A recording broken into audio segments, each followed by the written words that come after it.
today is part one of a two-part video on percent composition.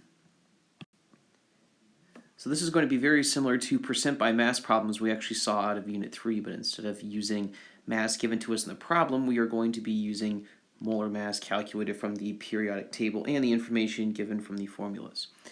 So as an example from the one from Unit 3, it might have said something like 4.04 grams of hydrogen in a 36.04 gram sample of an unknown compound. What's the percent by mass of hydrogen, right? And so this was the formula we used in the last chapter. Percent by mass is mass of the element divided by mass of the compound times 100. And we would have done this by plugging in the 4.04 for the mass of hydrogen divided by the mass of the compound, 36.04 times 100. And that would have given us 11.2% hydrogen by mass. Here we're going to do something a little bit different.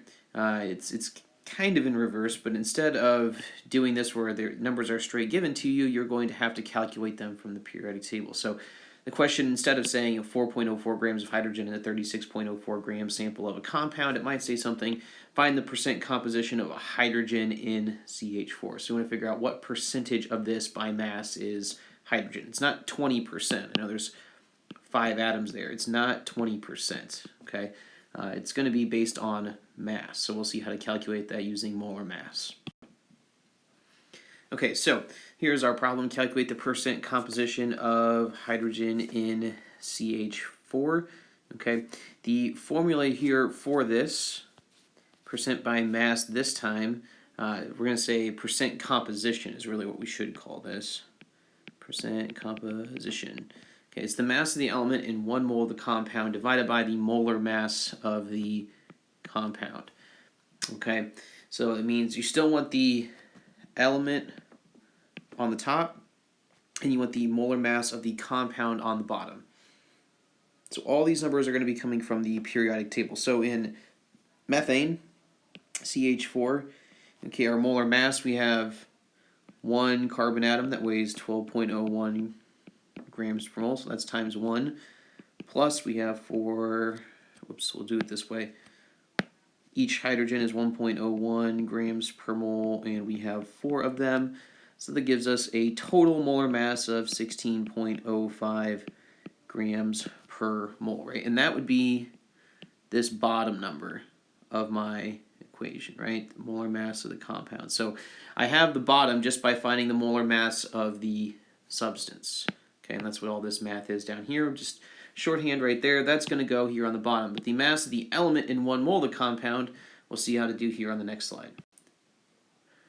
Okay, so we need to figure out, right, before it was percent by mass, was the mass of the element over the mass of the compound. Here it's based on molar masses. Well, if we had 1 mole of the entire compound, okay, the hydrogen on the top here is not 1.01. We're not going to have 1.01 grams per mole over 16.05 grams per mole. And that's because each hydrogen, okay, so we're not going to have that. Each hydrogen was 1.01 and we had 4 of them, okay?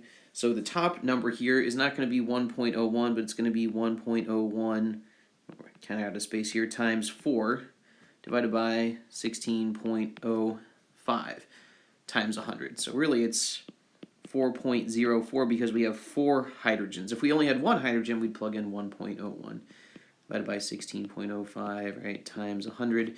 And I believe the answer is 25.2% hydrogen in CH4. So it's not 20%, okay? It's not by like how many total atoms there are. It's by mass. So again, the bottom number of this fraction is the molar mass of the compound. The top is how much that particular element weighs. And we'll do one more for comparison so that you can see how it's done. Okay, so this one says, which has the larger percent by mass of sulfur, H2SO3 or H2S2O8? Okay, so I went ahead and calculated the molar masses for us. We wouldn't have to do that, but the first one's 2 hydrogens, 1 sulfur, 3 oxygens. The second one, 2 hydrogens, 2 sulfurs, 8 oxygens. And so the formula here for a percent composition, we want to know sulfur. So this is the first compound. We'll do compound 1 over here, and then we'll do compound 2 on the other side. Keep them separate. Okay, so the first one, percent sulfur. the bottom is the molar mass of the compound, so that's 82.08 grams per mole, and again, we just calculate that off of the periodic table. The top is we're going to put in how much of this is sulfur, okay? So we come up here, and sulfur, each one is 32.06, and we only have one this time, so the top number here is going to be, whoops, switch it over to the pen, 32.06 grams per mole. And we only have one sulfur, right? There's no number after it, so we don't need to multiply this top number by anything. It's just 32.06. Okay, and if we plug that into a calculator, let's see what we get here. So we got 32.06 divided by 82.08 times 100. So this is, we'll round it to the hundredths place, 38.99%. Okay.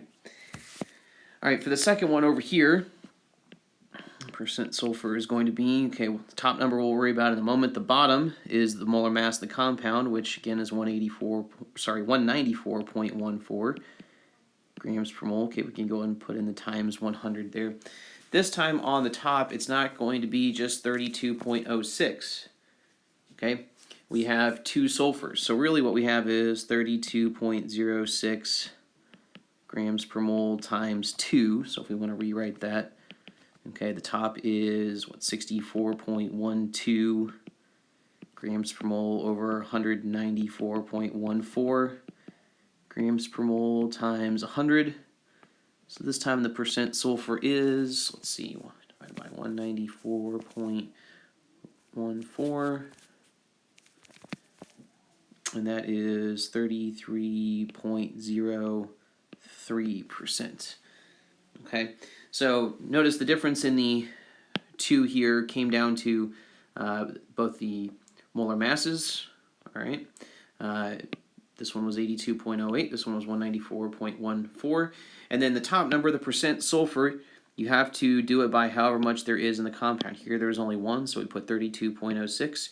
Here there was 2, so we put 32.06 times 2. Okay, and then answering the question, which has the larger percent by mass of sulfur, we would say this first one does. And that's it.